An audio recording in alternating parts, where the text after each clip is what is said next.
Olá, pessoal. Eu tenho aí alguns recados importantes a transmitir, então eu peço a sua atenção respeitosamente. Primeiramente, em razão dessa pandemia, deste pânico que certamente está assustando a todos nós, não é? É preciso ter realmente receio para que as providências sejam adotadas e possamos respeitar, né, a orientação oficial em relação ao momento que nós estamos vivendo. Então, diante desse quadro de desespero até de algumas pessoas, não é? Nós vamos deixar de lado aquele espírito crítico que sempre nos conduziu na atividade pública. Vamos deixar as críticas veementes para quando essa tempestade passar. Muitas vezes elas são necessárias, mas nesse momento deve prevalecer a solidariedade. Nós temos que ser solidários com as autoridades que enfrentam terríveis dificuldades. Temos que ser compreensivos, mesmo quem evidentemente não comunga das ideias de quem governa, ou no Estado, no município, ou na União. Mesmo quando não comungamos com as ideias dos nossos governantes, numa hora como essa de tragédia explícita, nós temos que ser compreensivos. E é o que eu pretendo de hoje até o final dessa tragédia, que eu espero que possa ser minimizada exatamente em razão da solidariedade de todos nós, desse cuidado que nós devemos ter uns com os outros, né? Abandonando definitivamente o egoísmo, o interesse pessoal que pode ser legítimo, mas que não pode ser preponderante numa hora como essa. Então, eu tenho vários recados, tem recado dos caminhoneiros, tem recado dos brasileiros que estão fora do país desesperados, e tem um recado também oficial, que é o recado do Congresso Nacional, que faz parte do meu trabalho. Eu ainda conversei agora com o senador Anastasia, que é o primeiro vice-presidente, na ausência do Davi Alcolumbre, que testou positivo e está em quarentena. O Anastasia está presidindo temporariamente o Senado Federal. E conversou comigo agora sobre a votação desse decreto, o decreto de calamidade pública. Foi aprovado ontem pela Câmara e no Senado nós vamos votar pela primeira vez remotamente. Então esse recado é para os meus colegas do meu partido, Podemos, mas também, evidentemente, a todos os colegas senadores e uma informação à população e ao próprio governo. Amanhã nós vamos votar remotamente. Esse sistema de votação à distância, né, vai funcionar pela primeira vez, certamente ainda precariamente, mas como há consenso em relação a essa matéria, não teremos dificuldades. Então, será a primeira experiência dessa votação remota, né? Vamos votar à distância. No dia de amanhã, o Senado estará, portanto, votando para aprovar esse decreto que impõe o estado de calamidade pública, que vai permitir ao governo passar por cima da legislação vigente que endurece a relação do executivo com o seu caixa, não é? E as despesas, a limitação das despesas, o estabelecimento de tetos de gastos, não é? Então, a lei de responsabilidade fiscal, tudo isso será temporariamente abandonado em nome da necessidade que tem o país de combater com competência esse vírus avassalador que atinge toda a humanidade. Há um médico, amigo meu, não vou ser indiscreto, não vou revelar o seu nome, mas ele me disse o seguinte, que até final de abril, provavelmente, aqui no Brasil, em 2 semanas, nós teríamos 10 mil casos registrados, né? E que até o final de abril, esse vírus teria contaminado praticamente toda a humanidade, com, obviamente, diferentes graus de gravidade, de severidade. Então, para 70% dos contaminados, 70% dos contaminados são pessoas que não apresentarão sintomas, mas que transmitirão o vírus. Embora o seu organismo, por si só, liquide o vírus, não é? Há a transmissão para outras pessoas. É por isso que é importante a quarentena para todos. Essas decisões que os governos estão adotando, governos municipais, governos estaduais e o governo federal, são iniciativas, evidentemente, que provocam grande desconforto e muito prejuízo, mas são absolutamente necessárias para preservar a saúde das pessoas. Se 70% dos contaminados não apresentam sintomas, mas possuem a capacidade de transmissão, então é evidente que tem que ser regra geral, todos com o necessário cuidado para evitar uma contaminação maior. Então, esse decreto de calamidade pública, ele vai aumentar o déficit público, inevitavelmente. Ainda ontem de manhã, conversando com o senador Eduardo Girão, eu disse a ele, o déficit público neste ano, que estava previsto para 130 bilhões aproximadamente, ultrapassará 200 bilhões de reais. E hoje, um técnico do governo, do Ministério da Economia, o Mansueto, declarou exatamente isso, que o déficit chegará a 200 bilhões. Eu posso afirmar a vocês, pela sensibilidade que devo ter, né, pela experiência que adquiri ao longo do tempo, eu posso dizer a vocês que esse déficit passará inevitavelmente de 200 bilhões de reais. E as consequências, aí eu discordo do Mansueto, ele disse que é neste ano. Não, a consequência não termina no final deste ano, porque haverá um aumento da dívida pública. Haverá um aumento da dívida pública. E com o aumento da dívida pública, o aumento das despesas do governo com as taxas de juros que devem ser pagas, e quando não há dinheiro, a emissão de títulos públicos para o pagamento das taxas de juros, na rolagem da grande dívida pública que já se acumulou no país, obviamente o déficit público avançará as fronteiras de 2020 com muita velocidade. Então serão tempos difíceis, não há como negar que teremos incríveis dificuldades, exigindo maior desprendimento, maior dedicação, maior competência de todos nós que estamos na atividade pública, independentemente de partido político, de sermos da direita, da esquerda, do centro, de sermos do governo, da oposição ou sermos independentes. Eu sou independente, não é? Apoio o governo quando acho que devo apoiar, critico o governo quando acho que devo criticar, mas acabei de assumir o compromisso com vocês de criticar menos e apoiar mais, ajudar mais nessa hora de grandes dificuldades que estamos enfrentando. Então, nós vamos ter sim o aumento da dívida pública como consequência deste vírus, dessa pandemia, que impulsionará em razão das medidas que serão adotadas, da liberação de recursos que será necessária, evidentemente não a liberação desses 20 bilhões. Por favor, presidente Bolsonaro, agora, muito suavemente, respeitosamente, para não deixar nenhuma dúvida, para que nós não corramos nenhum risco, retire já o seu projeto, o PLN 4, para que não se fale mais nesse assunto, para que não se discuta mais esse tema. Vamos ficar focados, ligados nas necessidades prementes da população, vamos acolher a população. Evidentemente com muita sensibilidade humana. Eu sei que isso não vai ser votado, nós não vamos votar.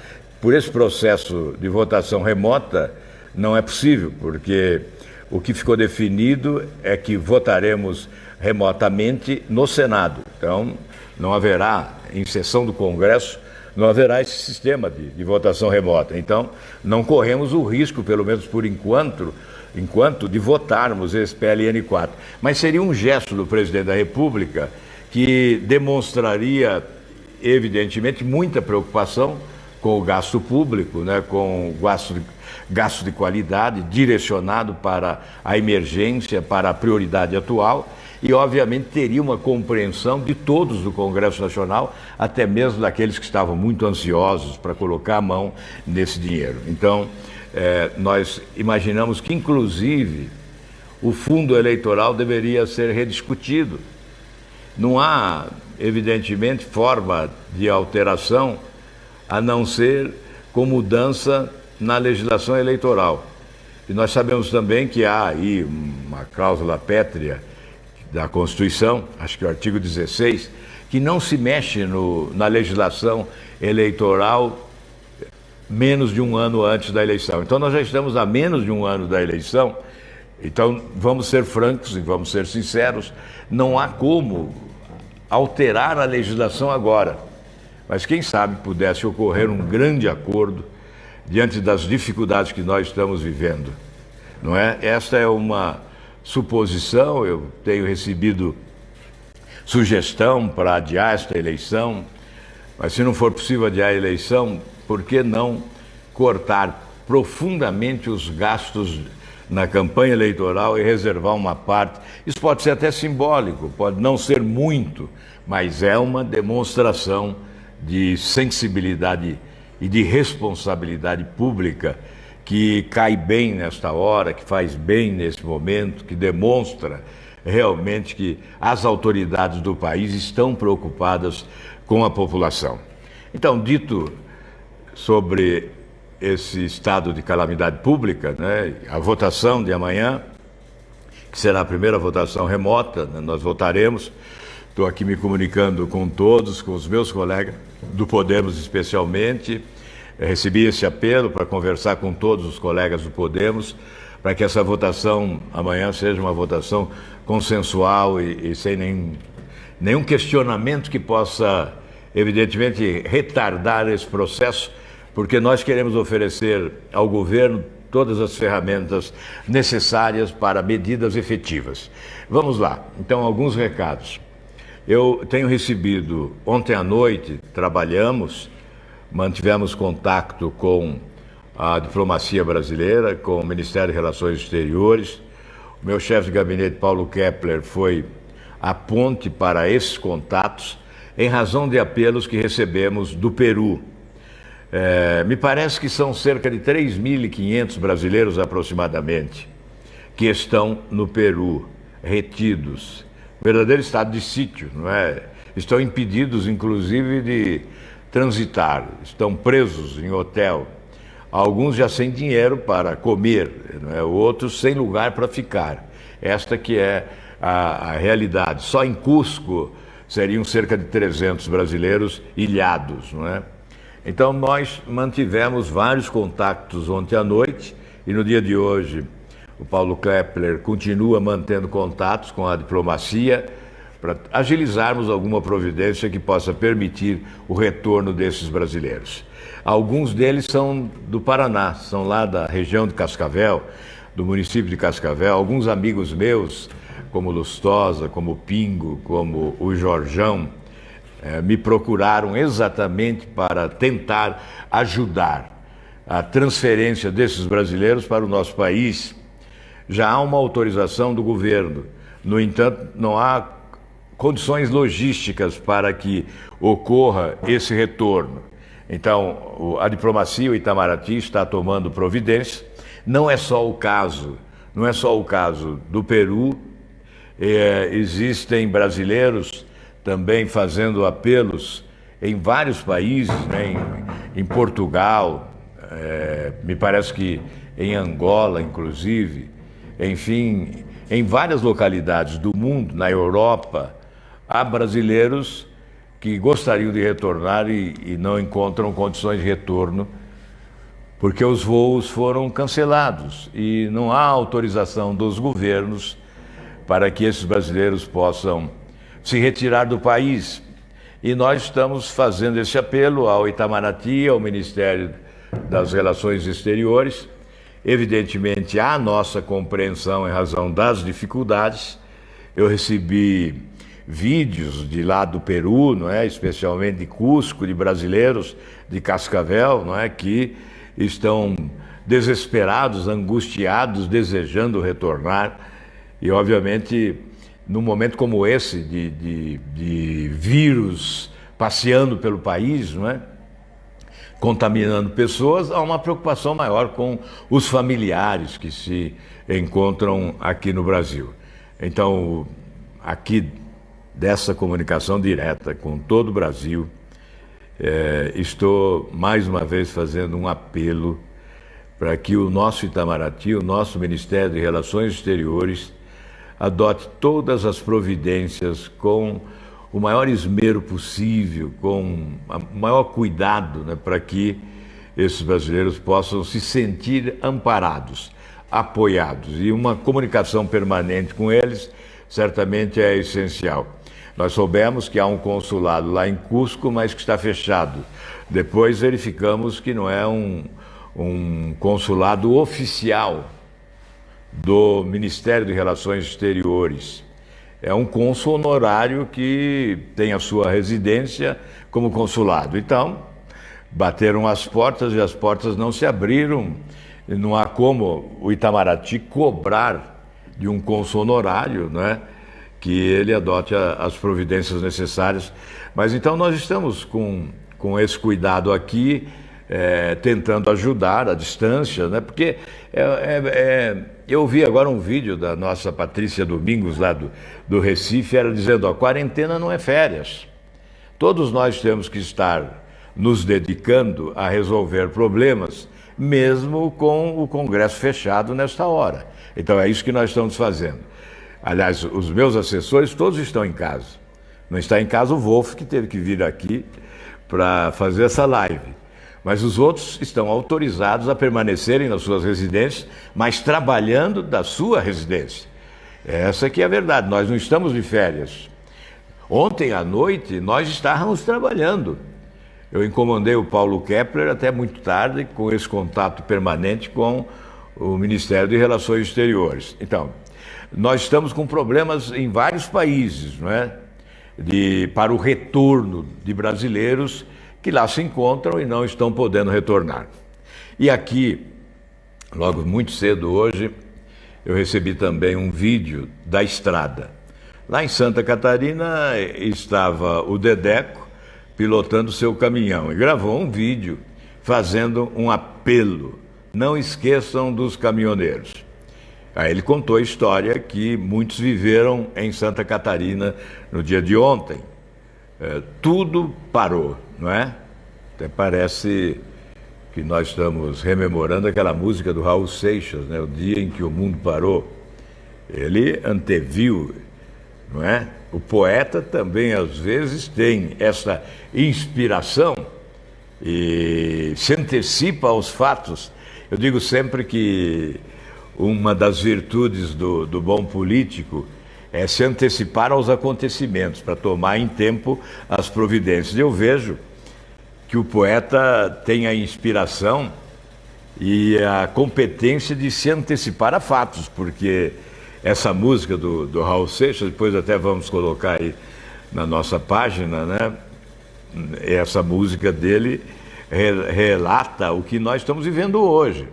A música dele tem o título: O Dia em que o Mundo Parou, que o trabalhador não foi trabalhar porque o patrão não estava lá, que o ladrão não foi roubar porque não tinha onde gastar, e vai por aí, não é? Então, nós estamos hoje vivendo esta situação. O mundo parou, mas nós não podemos parar, não é? Nós temos que continuar trabalhando, evidentemente nos adaptando. Veja agora esse sistema remoto de votação que se institui no Senado Federal e que inauguraremos no dia de amanhã para votar uma matéria de tamanha importância que é esta, não é? Do estado de calamidade pública. Porque o governo tem a prerrogativa de usar medidas provisórias. Ele pode usar medidas provisórias, já que a Constituição estabelece esses pressupostos básicos para a utilização de medida provisória: relevância e urgência da matéria. Então há absoluta relevância e urgência. Então o governo poderia sim lançar mão de medidas provisórias, já que elas vigoram no ato da sua edição. O presidente assinou, publicou no Diário Oficial da União e está vigorando. Mas esse decreto do Poder Executivo foi aprovado ontem na Câmara e será aprovado amanhã no Senado Federal. Eu estava dizendo dos caminhoneiros. Então, o Dedeco me manda esse vídeo fazendo um apelo e dizendo: não se esqueçam dos caminhoneiros. Ele diz, ontem alguns colegas não puderam comer, não encontraram nada aberto nas estradas ou mesmo próximo às cidades, né, nas rodovias, para a alimentação, café da manhã, almoço, jantar, etc. Porque eles vivem nas estradas. Esse cuidado todo com os brasileiros deve também prevalecer para os caminhoneiros. Eles também são transmissores. Eles passam de um lado para o outro, de um estado para outro, eles cortam esse país nas rodovias. Hoje mesmo, o Dedeco mostrou lá um vídeo, ele com o material de combate à pandemia, luvas, estava transportando. Então, é preciso ter esse cuidado.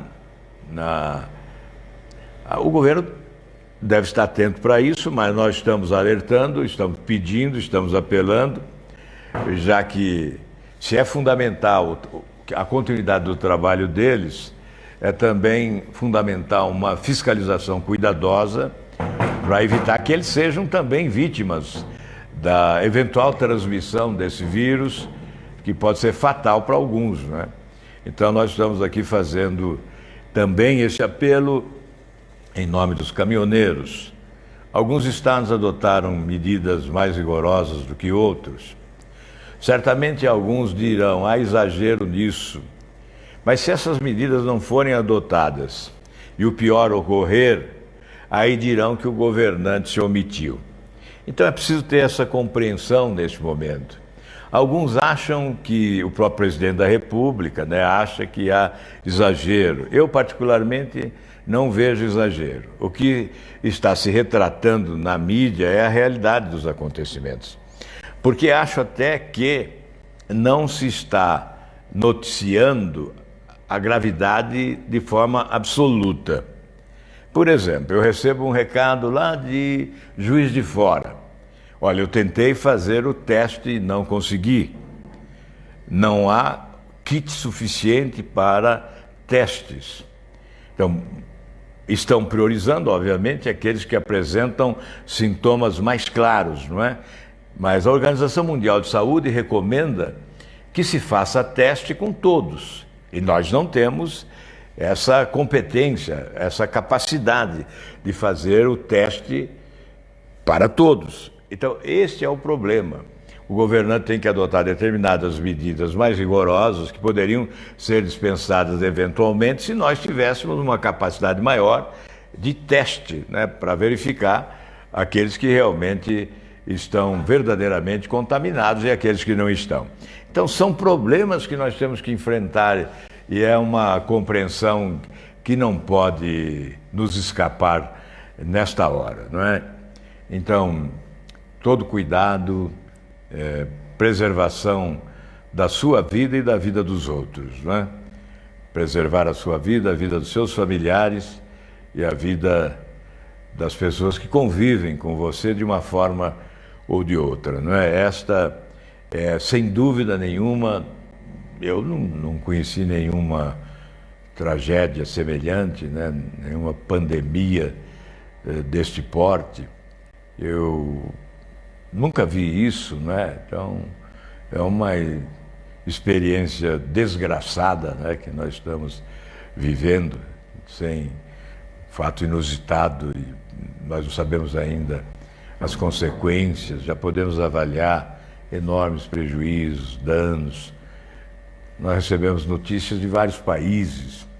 Da Itália, eu recebo fotos de brasileiros que estão vivendo lá, mostrando uma catedral lotada de caixões com corpos que serão cremados.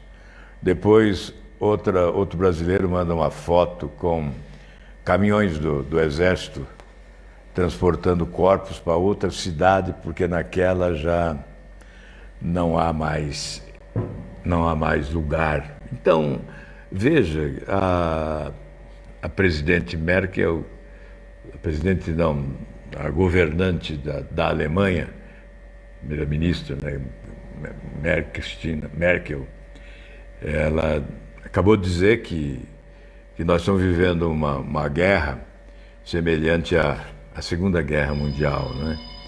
Então, realmente, todo mundo está dando a dimensão exata da gravidade do que nós estamos vivendo hoje e nós não podemos minimizar, não. Jamais fazer com que o pânico cresça, não é? Não, nós não queremos fazer um espetáculo do pânico, não. Mas é preciso ter bom senso e ter o pé no chão e assumir que a situação é de gravidade, que o Brasil vai ter grandes prejuízos econômicos, mas que, acima de tudo, está a saúde da população, que deveria ser sempre a suprema lei, e que há, nesta hora, pelo menos, de ser a suprema lei. Por isso nós estamos abrindo mão de determinadas exigências fiscais, né, para que o governo possa ter flexibilidade e atuar, né? Nós sabemos que temos um orçamento muito engessado, 95% do orçamento de despesas obrigatórias, né? Então nós estamos com essa decretação do estado de calamidade pública, flexibilizando o orçamento para que o governo possa direcionar os recursos para atender essa emergência. Enfim, eu quero agradecer a vocês todos pela compreensão, pela atenção conosco, não é? E muitas vezes nós somos obrigados a divulgar notícias que desagradam. Veja, ontem eu apanhei bastante aí de alguns, porque colocamos na nossa página um vídeo que mostrou o panelaço de ontem à noite. Mas esse vídeo não dizia se o panelaço era a favor ou contra o governo. Tivemos 2 panelaços, não é? Então colocamos esse vídeo e veja como está hoje essa conflagração, né, entre extrema esquerda e extrema direita. As pessoas já imaginam, ele colocou esse vídeo para atacar o presidente. Mas havia ontem à noite um panelaço também a favor do presidente. E nesse vídeo não se caracterizou se a manifestação era a favor ou contrária, porque apenas o barulho das panelas se ouviu e nenhuma outra manifestação verbal se ouviu. Portanto, veja bem, eu estou colocando isso até com bom humor, porque nós temos que superar isso agora, não é? Vamos superar isso, vamos deixar de lado isso, não é? Esse proselitismo político, não é? Vamos deixar de lado essa paixão política e vamos nos unir, vamos ser solidários, vamos estar irmanados, né, na defesa dos brasileiros, das pessoas, das famílias, das crianças, dos pais, dos avós, enfim. Vamos estar solidários para defender todas as camadas da população, porque realmente nós não estamos aparelhados suficientemente com competência para atender a demanda que essa tragédia exige, não é? Porque há uma previsão de que haverá um crescimento geométrico da contaminação, então os nossos hospitais, os nossos laboratórios não estão preparados. Hoje já há dificuldade para o teste, né? Nem todas as pessoas estão conseguindo fazer o teste. Então nós temos que esquecer essa briga, sabe? Vamos deixar para depois, quem sabe para o período eleitoral. E vamos agora todos nos irmanarmos solidariamente na defesa de todos os brasileiros. Muito obrigado a todos que nos acompanharam aqui, nos acompanhem sempre, nós vamos continuar dando informações, boas notícias, más notícias. É evidente que é uma má notícia, por exemplo, que o presidente do Congresso Nacional testou positivo, que o outro senador, o Nelsinho Trade, foi levado ao hospital no dia de ontem, com agravamento da contaminação dele. Então, a notícia de que tem lá um deputado federal, mais um federal, com assessorista do Senado doente, contaminado, não é? Aí ministros, ontem 2 ministros, não é? O general Heleno, o ministro Bento lá da Minas e Energia. Então tudo isso é triste, mas são notícias que precisam ser divulgadas. Ah, houve um panelaço? É notícia, tem que ser divulgada. Mas nós não podemos ficar enervados com isso, não é? E fazer ilações e logo concluir que isso tem um objetivo. Não, as pessoas precisam ser bem informadas, recebendo, é claro, com verdade, a boa e a má notícia, até para que as pessoas possam se preservar mais. Então nós vamos continuar dessa forma.